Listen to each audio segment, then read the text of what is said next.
9 তারিখে আমরা দ্বিতীয় ফ্রি মেডিকেল ক্যাম্পের আয়োজন করেছি। আমাদের সাথে এবার কুয়েতে বাংলাদেশি যারা ব্যবসায়ী ব্যক্তিবর্গ আছেন তারাও যোগ দিয়েছেন।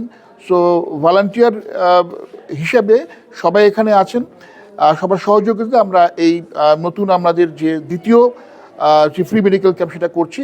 এবারে আমরা নজর দিচ্ছি আমাদের কুয়েতের দক্ষিণে যে ওয়াফরি এলাকা আছে সেই এলাকাকে আমাদের প্রায়োরিটি দিয়ে সেখানে বসবাসরত বাংলাদেশি কর্মীদেরকে আমরা এখানে নিয়ে এসেছি এবং সেই সাথে কুয়েত শহরেরও যেসব বাংলাদেশি যারা আছেন, বিভিন্ন কর্মী যারা আছেন, তাদেরকে আমরা এখানে এনে বাংলাদেশি নার্স এবং ডাক্তারদের মাধ্যমে তাদেরকে আমরা চিকিৎসা দিচ্ছি।